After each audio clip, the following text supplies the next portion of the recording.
hijos, sobrevivientes que largaban el llanto en reuniones ante la posibilidad, ante la escena de tener que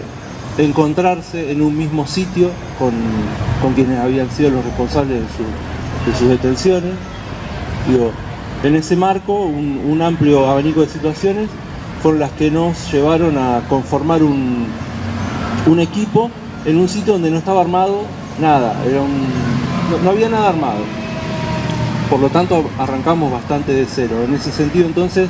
tratamos de sumarnos, por un lado, acercarnos, por un lado, al espacio nacional de acompañamiento y, por otro lado, tener algunas charlas con integrantes del equipo de Santa Fe también. En ese ámbito, bueno, lo que nos fuimos encontrando fue que había en esos dos equipos modos diferentes de abordar la temática. Uno podría pensarse el acompañamiento al testigo solamente en el durante el acto de testimoniar, y por otro lado, dentro del equipo de Santa Fe, una experiencia mucho más abarcativa que tenía concordancia con el modo en que nosotros veníamos pensando la temática, es decir, pensar una temporalidad de un antes, un durante y un después del acto de testimoniar, y tratar de estar presente y trabajar en pos de eso, digamos, en pos de esta situación en la cual un testigo, víctima, un sobreviviente, bueno, un poco lo que hablamos el otro día con Fernando, ¿no? Alguien que va a un espacio que puede resultar traumático, digamos, ¿no? Bueno, es necesario trabajar esas cuestiones, y eso, insisto, no había nada armado de eso. Es por esta situación por la cual nosotros empezamos a armar y a trabajar pensando en este antes, en este durante y en este después del testimonio. Porque también un punto importante en esto es el carácter no retraumatizante que hay que tratar de subrayar, digamos. Uno podría pensar rápidamente que por el hecho de brindarse un testimonio en un juicio en el cual, bueno, estas cosas no se hablaban, había un manto de silencio de 30 años, uno podría pensar que per se el hecho de poner en palabras sería reparatorio, y esto no es así, digamos. Entonces uno podría pensar, bueno, hay un carácter reparatorio hacia un ámbito de el lazo social, si consideramos que la dictadura es eso que nos roba la solidaridad social, pero para pensar el testimonio de un sobreviviente, bueno, la cosa no es así, digamos. Entonces, poder pensar en ese matiz de diferenciación las particularidades de la práctica, ¿no? También en esa temporalidad de un antes, un durante y un después, tratamos de establecer contactos y espacios de formación con los espacios de salud pública, fundamentalmente espacios de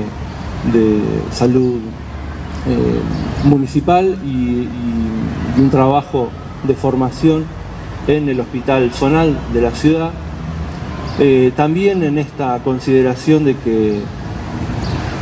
así como el Estado que vulneró los derechos es el encargado, o tiene que ser el encargado y el responsable de cierto carácter restitutivo, consideramos al juicio en ese sentido, digamos, también nos parecía importante que tenía que ser desde el ámbito de la salud pública que se abordaran estas temáticas, y que sea la salud pública, el espacio de salud pública, el que se hiciera cargo de estas situaciones. Por otro lado, ya en concordancia y volviendo un poco al espacio conformado por la Asociación de Derechos Humanos de la ciudad de Pergamino. También en concordancia con un trabajo docente, al menos ahí en Pergamino, desde el año 2002 se venía trabajando en las escuelas secundarias en un programa de jóvenes y memoria, en concordancia también con el espacio de la Comisión Provincial por la Memoria. Insisto, y había un trabajo bastante arduo desde 2002 hasta 2014, que es el inicio del juicio. Entonces, yo incluso siendo estudiante secundario he participado en la primera camada de esos estudiantes que veníamos a trabajar también la temática. Digo esto porque una cosa que se logró en ese juicio fue que se permitiera la entrada de los estudiantes a partir de 16 años a las audiencias. Y bueno, y en ese ámbito entonces nosotros tratamos también de subrayar la importancia de gestionar otros espacios por fuera de la audiencia en sí para que por un lado los estudiantes pudieran salir de esa escena pasiva, digamos, receptiva de lo que allí se planteaba, y por otro lado, bueno, también pensar lo que ocurre en un testimoniante que pudiera hacerlo, porque también allí hay algo de la reconfiguración del lazo que se pone en juego en ese carácter filiatorio de la narración, digamos, y por supuesto en el carácter de transmisión generacional que se pone allí en juego. Así que bueno, yo quería compartirles esto, un poco también esto de que la importancia de que las audiencias se lleven adelante en los mismos sitios en los que ocurrieron los hechos, para pensar que hay así también efectos sobre las marcas del genocidio, que es el nombre de este panel, sobre la naturalización o el trabajo de desnaturalización de la impunidad y un trabajo sobre la trama social. Así que eso, gracias.